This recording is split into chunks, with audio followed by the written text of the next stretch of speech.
शेतकऱ्यांचं नगदी पीक म्हणून जर पाहायला गेलं तर सोयाबीन पिकाकडे पाहायला जातं। मात्र हे सोयाबीन उत्पादक शेतकरी जो आहे यावर्षी पुन्हा एकदा संकटात सापडलेला आहे।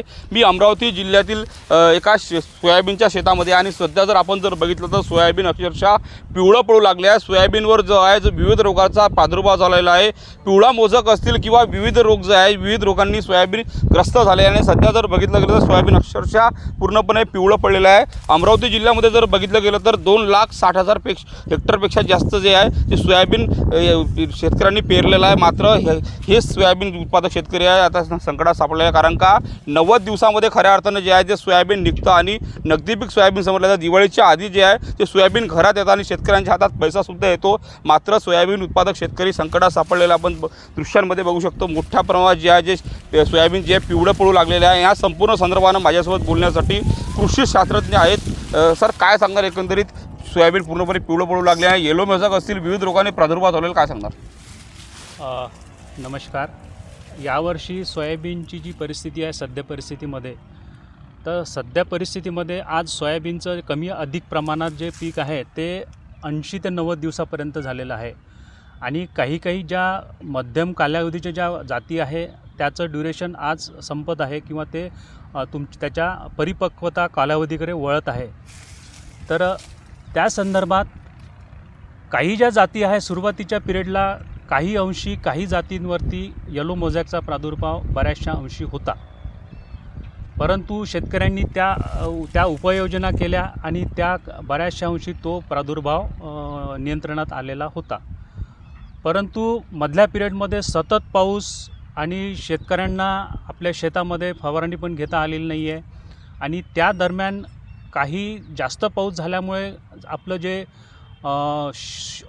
पीक आहे ते पीक अन्नपुरवठा खालून घेऊ शकत नाही, त्याला वहन होत नाही अन्नपुरवठ्याचं, त्याला मूलद्रव्य मिळत नाही।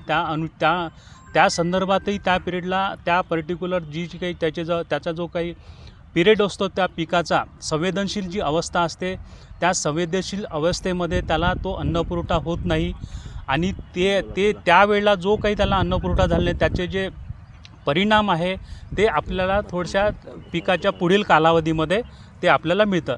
तर काही ठिकाणी आपल्याला रायझोक्टोनिया एरियलचा ब्राईटचा प्रादुर्भाव या ठिकाणी बऱ्याचशा जातीमध्ये झालेला आहे। त्यामध्ये फुले संगम ज्या अधिक कालावधीच्या जाती आहे, फुले दुर्वा, फुले किमया आणि त्यानंतर काही ज्या मध्यम कालावधीच्या जाती आहेत 9305 जस 335 किंवा रुची 2001 5001 या जातीवरतीही यावर्षी येलो मोझॅकचा प्रादुर्भाव दरवर्षीपेक्षा मोठ्या प्रमाणात फटका या ठिकाणी बसलेला आहे आणि शेतकऱ्याचं उत्पादनामध्ये घट होणार का? हो, निश्चितच यावर्षी शेतकऱ्यांच्या उत्पादनामध्ये 50% वरही घट अपेक्षित आहे, कारण काय सतत पाऊस म्हणजे शेतकऱ्यांना शेतात जाता आलं नाही, फवारण्या घेता आलं नाही। ज्या लोकांनी फवारण्या घेतला त्या लोकांचं पीक अतिशय चांगलं आहे, परंतु सर्वसाधारण जे पीक आहे यावर्षी शेतकऱ्यांना 50% तरी म्हणजे उत्पादनामध्ये घट येण्याची शक्यता आहे। आता का शेतकऱ्यांनी काळजी घ्यायला पाहिजे सर? आता शेतकऱ्यांना एकच काळजी घ्यायला पाहिजे की सध्या परिस्थितीमध्ये आपलं जे पीक आहे जे काढणी अवस्थेमध्ये आलेलं आहे किंवा काढणीला आलेलं आहे त्याला वरचा जो पाऊस आहे त्यापासून थोडं वाचवायला पाहिजे किंवा म्हणजे हवामान खात्याचा अंदाज घेऊन किंवा या दिवशी या कालावधीमध्ये जर पाऊस मोठा पावसाचा कालावधी आहे की पाऊस येऊ शकतो समोर, तर त्याच्या अगोदर जर आपलं पीक जर काढणीला आलं असेल तर ते ताबडतोब आपलं पीक काढून घ्यावं आणि जेणेकरून आपलं जे आणखी जे संभाव्य होणारं नुकसान आहे ते आपल्याला टाळता येईल। नक्कीच बघितलं गेलं तर आता 25 ते 30 दिवसावर जे आहे जे सोयाबीन काढणीला सुरुवात होणार आहे। मात्र सोयाबीन काढणीपूर्वी जो आहे जो सोयाबीनवर येलो मोझॅक आलेला आहे, त्यामुळे मोठ्या प्रमाणात शेतकऱ्यांचं नुकसान झालेलं आहे। साधारणतः 50%च्या वर शेतकऱ्यांचं नुकसान होण्याचा जो अंदाज आहे कृषी शास्त्रज्ञांनी यावेळी व्यक्त केलेला आहे। मात्र आपण जर पाहिलं गेलं सुरुवातीच्या वेळेस मोठ्या प्रमाणात पाऊस झालेला होता, नंतर पुन्हा एकदा पावसाने दांडी मारल्यानंतर आता पुन्हा एकदा शेतकऱ्यावर जो आहे सोयाबीनवर येलो मोझॅक आल्यामुळे सोयाबीन उत्पादक पूर्णपणे संकटात सापडलेला आहे। सूरज दहाट, लोकशाही मराठी, अमरावती।